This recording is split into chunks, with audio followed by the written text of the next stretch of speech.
Hi friends, this is Dinesh पडो. Next वीकचा hypothesis काय असू शकतो?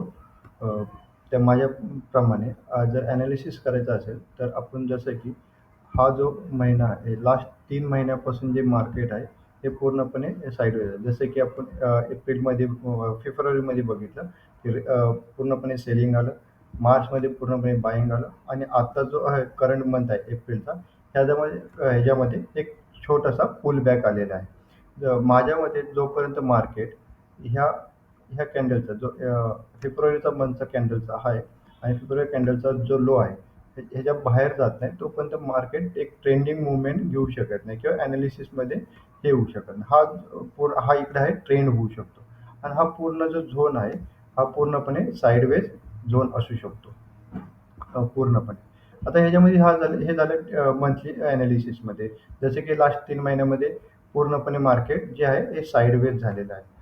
जसं की आपण वीकलीच्या ॲनालिसिसवर गेलं, वीकलीच्या ह्याच्यावर आल्यानंतर मार्केटने जो लास्टचा प्रिव्हियस स्विंगचा जो लो होता, त्याला रिटेस्ट करून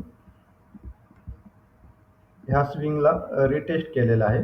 रिटेस्ट केल्यानंतर मार्केटने हा जो गॅप होता डेली बेसिसवर, तो गॅप फिल करण्यापर्यंत मार्केटने लास्ट वीकपर्यंत त्या गॅप फिल झाला होता तिथपर्यंत लोपर्यंत मार्केटने मूव्हमेंट केलेली आहे. ह्याच्यानंतर मार्केटमध्ये आपण जर नेक्स्ट वीकसाठी जर हायपोथेसिस करायचा असेल, तर मार्केट काय करू शकतं, मोस्टली जोपर्यंत हे जे वीकली कॅन्डल आहे, ह्याच कॅन्डलचा हाय आणि ह्याच कॅन्डलचा लो आपल्यासाठी खूप इम्पॉर्टंट असू शकतो.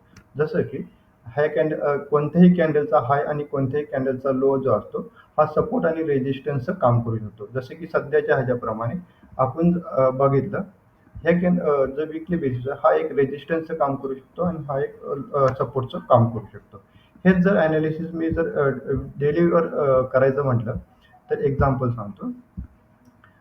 मार्केटने काय केलेलं आहे, ह्या स्विंग लोपासनं ह्यो जो गॅप होता, मागच्या वीकचा जो गॅप होता, तो गॅप फिल करण्यासाठी मार्केट इथं आलेलं आहे. पण मार्केटने जसं गॅप फिल करण्यासाठी वरती आलेलं आहे, मार्केट आता ही जी लेवल आहे, जो गॅप फिल करण्यासाठी जे मार्केट वरती आलेलं आहे, ही जी लेवल आहे, ही खूप इम्पॉर्टंट लेवल आहे. जोपर्यंत ह्या कॅन्डलचा हाय ब्रेक होत नाही, तोपर्यंत मार्केट पूर्णपणे साइडवेज असू शकतं. जसे की मार्केट साइडवेज म्हणजे काय?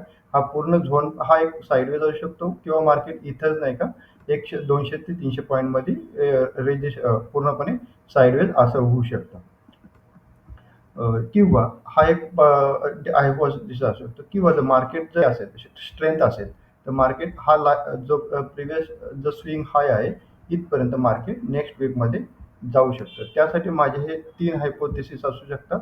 पहिलं आहे मार्केटमध्ये पुलबॅक पूर्णपणे सेलिंग येऊ शकतं किंवा हे साइडवेज मूव्हमेंट राहील किंवा दुसरी एक गोष्ट आहे, मार्केट पूर्णपणे हे जो कॅन्डलचा लो होता, जिथे गॅप क्रिएट झाला होता, त्याच्यामध्ये मार्केट ह्याच लेव्हलला एक कन्सोलिडेशन करू शकतं किंवा साइडवेज होऊ शकतं.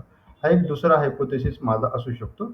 किंवा मार्केट जर ट्रेंडला जायचं असेल किंवा नाही का जो प्रिव्हियस स्विंगचा हाय आहे, तिथपर्यंत जर मार्केट जाणार असेल, तर मार्केट अशी झिगझॅगमध्ये जोपर्यंत मूव्हमेंट होत नाही, तोपर्यंत नाही का मी हायपोथेसिस करण्यासाठी तयार होणार नाही. ह्याच्यामध्ये मग एक्झॅक्ट काय होऊ शकतं, मार्केट जर नेक्स्ट डेसाठी हे जे मार्केटने हे 3 कॅन्डल्स आहेत, मागच्या जेव्हा मार्केट इथून जे सेलिंग आलं, ही जी लेव्हल आहे, ह्या लेव्हलला एक मार्केट रेजिस्टन्स घेण्याचा इमिडिएट रेजिस्टन्स असू शकतो. इथून म्हणजे एक्झाम्पल जर मार्केट गॅप अप झालं, तर ह्या लेव्हलला मार्केट रेजिस्टन्स घेऊ शकतो.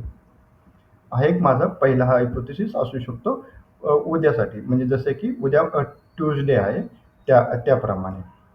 इथपर्यंत एक मार्केटची लेवल मॅक्सिमम इथपर्यंत असू शकते. हा एक माझा नेक्स्ट वीक आणि मंडेसाठी ट्यूजडेसाठी माझा हायपोथेसिस असू शकतो. Thanks friends. Have a great day.